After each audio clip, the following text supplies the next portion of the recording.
ఒక ఉత్సవం జరుగుతూ ఉంటే కరాచీలో, పాకిస్తాన్ అతిపెద్ద సిటీ, పాకిస్తాన్ ఎకనామిక్ క్యాపిటల్లో ఈ సింధ్ కల్చరల్ డే సడన్గా ఏమైందంటే ప్రత్యేక సింధు దేశం ఉద్యమంగా మారిపోయిందండి. వెంటనే అక్కడ జేఎస్ఎస్ఎం అనే ఒక పార్టీ, ఒక ఆర్గనైజేషన్ ఉంటుంది. ఆర్గనైజేషన్ లీడర్ కూడా ఇది డిమాండ్ చేయడం జరిగింది, మాకు ప్రత్యేక సింధు దేశం కావాలి అనుకుంటూ ఒక పెద్ద ఉద్యమంగా మారిపోయి అది ఒక వైలెంట్ ఉద్యమంగా మారిపోయింది. పోలీసులు కాల్పులు జరపడం జరిగింది, లాఠీ చార్జీ చేయడం జరిగింది, టీర్ గ్యాస్ ఉపయోగించడం జరిగింది, బాష్పగోళాలు అవి ఎంతోమంది గాయపడడం కూడా జరిగింది. అసలు ఈ ఉద్యమాన్ని పోలీసులు కంట్రోల్ చేయలేని దశకు వెళ్ళిపోయింది.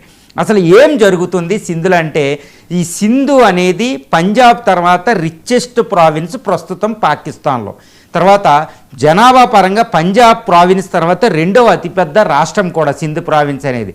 చాలా కీలకం. అందులో కరాచీ, పాకిస్తాన్లో అతిపెద్ద సిటీ కరాచీ ఉంటుంది. కరాచీ అతిపెద్ద పోర్ట్ అక్కడ ఉంటుంది. గేట్వే ఆఫ్ పాకిస్తాన్ అని పిలుస్తారు. సుమారు 5.5 కోట్ల మంది జనాభా ఉంటుందండి. 1.4 లక్షల చదరపు కిలోమీటర్లతో ఉంటుంది. అంటే పాకిస్తాన్లో సుమారు 20% భూభాగానికి ప్రాతినిధ్యం వహిస్తుంది. ఈ సింధ్ అనేది భారతదేశంలో గుజరాత్తో, రాజస్థాన్తో కలిసి ఉంటుంది అనమాట. ఇంత కీలకమైన ప్రాంతం, అది కూడా కరాచీ ఎక్కువ లార్జెస్ట్ పోర్ట్ ఉన్న ప్రాంతం, ఒక ప్రత్యేక దేశం అనేది అప్పటికి పాకిస్తాన్ షేక్ అయిపోయిందనమాట. ఎందుకంటే అంత ఈజీ కాదండి. ఏదో Balochistan, north western frontier province, under developed reason, tribal ఏరియాల్లో ప్రత్యేక దేశం అంటే అది